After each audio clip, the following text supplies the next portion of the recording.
O que eu achei do livro Nosso Lar. Um mergulho nas verdades ocultas da alma.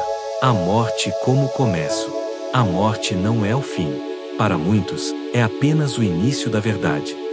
No momento em que abri o livro Nosso Lar, eu não sabia que estava abrindo também uma porta, uma que leva para dentro da nossa própria consciência.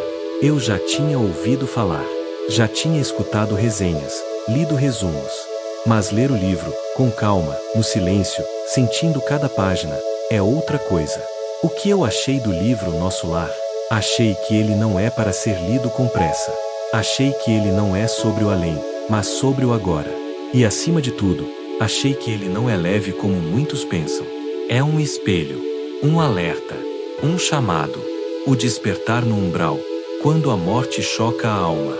A história começa com a morte de André Luiz. Mas não é uma morte serena, de alguém que fecha os olhos e acorda na luz. Ele acorda em um lugar denso, sombrio, pesado, sem entender onde está, sem saber há quanto tempo está ali. E essa é a primeira grande ruptura. A vida espiritual não começa com paz. Começa com confusão. Começa com a mente tentando entender o que a alma sempre soube, mas que foi ignorado. André sofre, tem fome, tem sede. Ele clama por Deus, e o silêncio é brutal. Ali, no umbral, ele não é um espírito iluminado. É um homem perdido em si mesmo.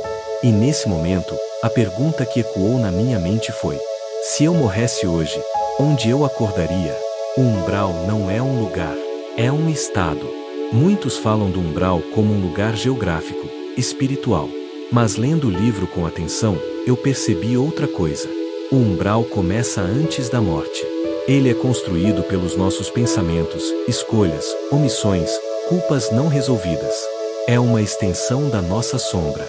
O umbral é onde caem os que não se conhecem, os que não se perdoam, os que vivem uma vida inteira sem se olhar no espelho da alma. E o mais assustador, você pode estar vivo e já estar no umbral. A chegada à cidade Nosso Lar, espiritualidade organizada. Depois de muito sofrimento, André é resgatado por espíritos que o conduzem até uma colônia espiritual chamada Nosso Lar. A primeira coisa que me chamou a atenção foi a estrutura da cidade. Ministérios, departamentos, tarefas, leis, horários.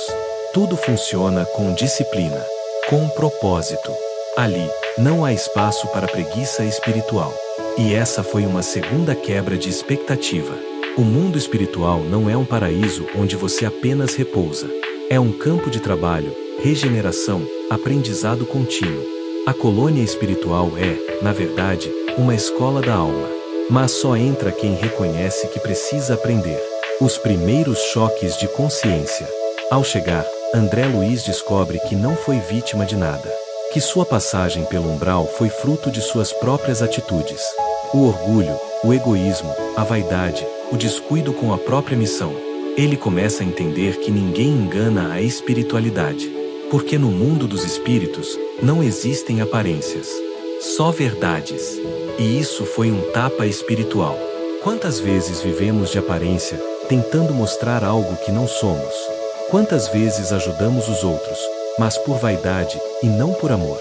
O mundo espiritual, como descrito no livro, não premia intenções ocultas. Ele revela, expõe, purifica. O trabalho como remédio da alma. Nosso Lar é uma colônia de trabalhadores. E isso me impressionou. Há ministérios da regeneração, comunicação, auxílio, elevação. Tudo voltado para serviço ao próximo. E é isso que reergue André Luiz, o trabalho no bem. Ele começa servindo em hospitais, ajudando doentes espirituais, aprendendo humildade, ouvindo, calando o orgulho. E aqui está uma das mensagens mais fortes do livro. O bem que você faz é o remédio que te cura. O bem que você se recusa a fazer é a dor que um dia vai te ensinar. O tempo espiritual, nem todos despertam juntos. Uma das passagens mais profundas do livro é quando André tenta se comunicar com os familiares. E descobre que nem todos conseguem ouvi-lo. Alguns estão cegos pela matéria. Outros estão presos ao próprio ego. O tempo espiritual não é igual ao tempo da Terra. E o despertar da consciência é individual, intransferível. Isso me fez pensar: quantos dos nossos que já partiram ainda não conseguem nos ver? E mais, quantos de nós, vivos, estamos cegos para o que realmente importa? A dor redentora, limpeza da alma. O sofrimento, no livro, não é castigo. É um remédio amargo. É a faxina espiritual. André Luiz sofre, mas entende, aceita, transforma. E você começa a perceber que a dor que ele vive é a dor que muitos de nós fugimos. Mas fugir da dor é adiar o despertar. E um dia, ela nos alcança. A ciência espiritual, tecnologia do além. Outro ponto interessante. Nosso Lar descreve tecnologias espirituais. Equipamentos de assistência, tratamentos fluídicos, vibrações curativas. A ciência do além não nega a ciência da Terra. Ela a amplia. E isso me fez pensar que o conhecimento espiritual e o científico não estão em guerra. Eles estão em evolução paralela. O julgamento final é o nosso próprio olhar. No fim das contas, não há tribunal no céu. Não há Deus sentado em um trono, apontando o dedo. Há a sua própria consciência, revivendo, sentindo, analisando tudo o que fez. Todas as oportunidades desperdiçadas. Todo o amor não vivido. Toda a ajuda negada. E isso, por si só, é o verdadeiro julgamento. O que eu realmente achei do livro Nosso Lar. Agora que cheguei até aqui, posso dizer com clareza. O que eu achei de Nosso Lar? Achei que ele é mais do que um livro espírita. É um convite brutal à verdade. Um alerta. Uma denúncia contra a vaidade espiritual. Um chamado urgente à reforma íntima. Ele me fez questionar o quanto eu me conheço. O quanto eu finjo. O quanto eu realmente sirvo ao bem, ou apenas me escondo nele. É um livro que te julga com silêncio. E te cura com responsabilidade. Para quem é esse livro? Nosso Lar não é para curiosos. É para os que têm coragem de encarar suas sombras. É para quem? Item já perdeu alguém e quer entender para onde foi. Item tem medo da morte e quer enfrentar essa ideia com maturidade. Item acredita que a vida continua, mas não sabe como. Item sente que existe algo mais e quer começar a trilhar esse mais. Lições que eu levo para a vida. A vida não apaga o que você foi. Ela revela. A espiritualidade não é para descanso. É para missão. O bem não precisa de palco. Ele só precisa ser feito.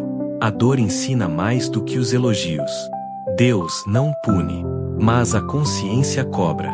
Se você chegou até aqui e sentiu um arrepio, se alguma parte dessa análise fez algo dentro de você se mover, então talvez você também esteja pronto. Pronto para rever a vida. Pronto para encarar a morte como um recomeço. Pronto para viver de verdade, antes que o tempo acabe. Nosso Lar é o nome do livro, mas poderia se chamar Teu Espelho. Porque nele, você não vê o além. Você vê o que há de mais real dentro de si. Eu recomendo que você leia o livro na íntegra. Se essa análise mexeu com você, não fuja do desconforto. O desconforto é o começo do despertar. Se inscreva no canal. Compartilhe com quem ainda acha que viver é apenas existir.